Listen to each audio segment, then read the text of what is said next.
دعوت ہو ایمان کی کہ وہ مانے اللہ کو جیسا کہ ماننے کا حق ہے، مانے رسول کو جیسا کہ ماننے کا حق ہے، مانے آخرت کو جیسا کہ ماننے کا حق ہے. یہ یقین والا ایمان حاصل ہو جائے. یا تھوڑا سا آپ کو شدگمان یہ ہو کہ یہ تو ہمیں حاصل ہے تو برا نہ مانیے. حقیقت کیا ہے کہ ہمیں یقین والا ایمان حاصل نہیں ہے، اقرار باللسان والا ایمان حاصل ہے. ایمان مجمل کی تعریف آپ نے یاد کی ہوگی بچپن میں. آمنت باللہ کما ہوا باسمائہ وصفاتہ وقبلت جمیع احکامہ اقرار باللسان وتصدیق بالقلب. اقرار باللسان سے ایک آدمی مسلمان بن جاتا ہے، تصدیق بالقلب سے مومن بنتا ہے.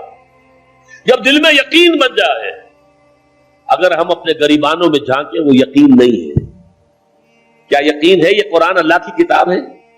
اگر یقین ہوتا تو ہم اسے بے اعتنائی برتتے، اسے سمجھنے کے لیے عربی زبان نہ سیکھتے، اس کو دن اور رات کے اوقات میں تلاوت نہ کرتے، اس کے گہرائیوں کے اندر غوطہ زنی نہ کرتے.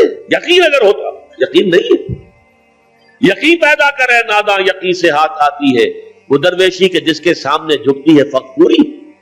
یقین بہت بڑی شے ہے، بہت بڑی شے ہے، بہت بڑی شے ہے، لیکن یہ کہ اس کو پیدا کرنا پڑتا ہے.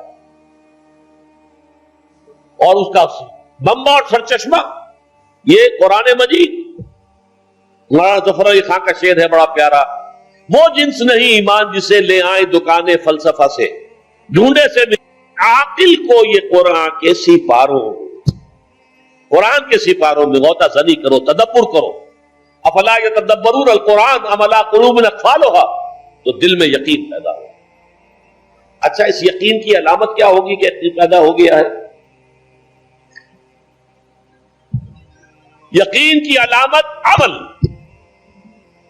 شریعت کے جس حصے پر آپ عمل کر سکتے ہیں، چاہے مشکل ہو، تکلیف آئے، فاقہ آ جائے، لیکن کر سکتے ہیں، اس پر عمل لازم ہے کرنا. وہ حصہ کہ جس پر آپ نہیں کر سکتے، میں یا آپ چور کا ہاتھ نہیں کاٹ سکتے جب تک کہ نظام نہ بدلے، قانون نہ بنے. میں یا آپ یا ہم سب مل کر بھی یہاں کسی زانی کو رجم نہیں کر سکتے جب تک کہ قانون نہ بنے اور عدالتی نظام کے تحت جو ہے اس کا فیصلہ نہ ہو. ان چیزوں کو تو ہم نہیں کر سکتے، لیکن جو کام ہم کر سکتے ہیں، سود سے براہ راست تو ملوث نہ ہو، اپنے گھروں میں پردہ تو قائم کرے، اپنی معاش میں سے حرام شے تو نکال دے، فرائض تو ادا کرے، نماز، روزہ، حج، زکات.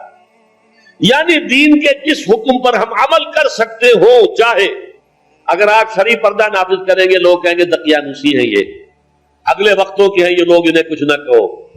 آپ کا سوشل بائیکاٹ بھی ہو سکتا ہے، آپ کو اپنے بچوں کے رشتوں کے لالے پڑ سکتے ہیں. ان کے ہاں کون کرے؟ یہ لوگ جو ہے یہ تو ان کے آپ شرعی پردہ، یہ سارا کچھ ہوگا، لیکن کر سکتے ہیں آپ. کوئی قانون نہیں بنا ہے اس ملک میں کہ عورت برقع نہ پہنے. کسی نے قانون بنایا؟ پھر اگر اتارا تو کس نے اتارا؟ خود اتارا نا ہم نے. جس کے پاس دو پیسے ہو گئے اس نے سمجھا کہ برقع تو شاید صرف غربت کی علامت تھی، اب دو پیسے میرے پاس ہو گئے، برقع اتار دیا.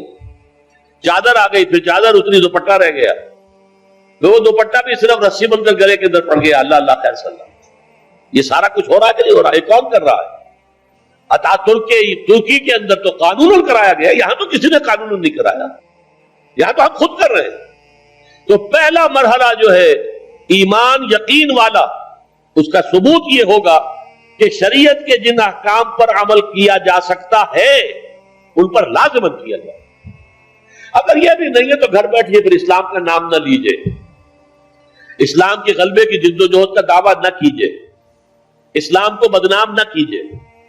اس لیے کہ اگر اپنی ذاتی عمل کیے بغیر آپ یہ کریں گے تو آپ اسلام کو بدنام کریں.